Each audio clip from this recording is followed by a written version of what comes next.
stand the cameras have to be behind the stanchions. Now, we don't have enough stanchions for these guys. Mr. Raskin, can you come speak to the pool camera? All right. What is your message ahead of the speaker's vote today? Hakeem Jeffries is a super effective and efficient leader, and we have unanimous support for him within the Democratic caucus, and we're going to be voting for Hakeem Jeffries.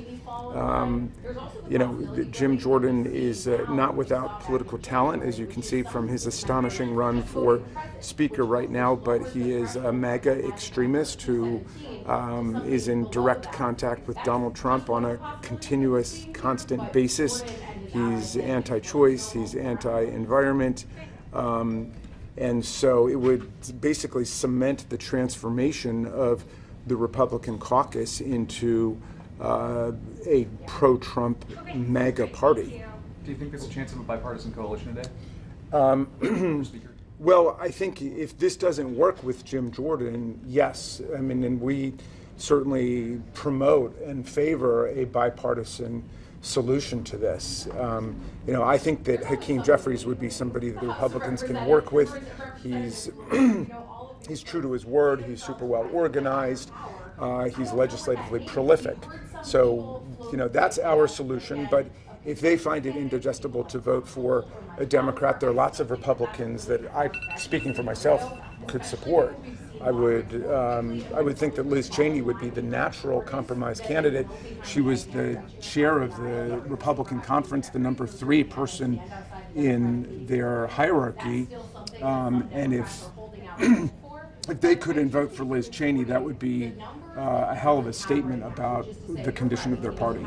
Sir, do you have any regrets about taking this vote 2 weeks ago to boot McCarthy if Jordan's going to be that much worse? No, we didn't take any vote to boot McCarthy. We voted for Hakeem Jeffries, which is what we did 15 times back in January. So our position has been consistent throughout. There's a civil war taking place within the Republican Party and caucus, and that civil war might just turn into a purge of any moderates. It's starting to look like there's a, it's starting to look like there is a consolidation of the party around Trump and around the MAGA wing. So I think the GOP right now might be the POT, the party of Trump. But you did vote to oust McCarthy, and now we're in a situation where Jim Jordan very well could be Speaker by the end of the day.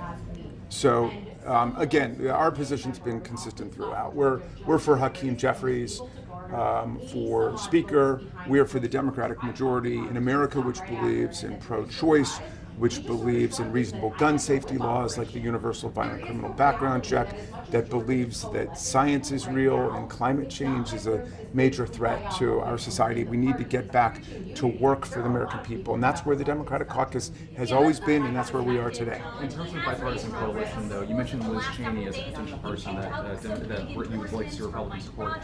She's not in office. Is there a person in office that, or currently in Congress on the Republican side that you would support for Speaker? Sure, but there are several of them, but I wouldn't want to spoil any of their chances by stating their names publicly. I mean, it seems as if any bipartisanship on the part of Republicans becomes a disqualifying factor in the eyes of the MAGA wing. So I'm hoping that cooler heads will prevail, but it would be a very extreme statement for them to choose Jim Jordan as the Speaker. Thanks so much. Yeah.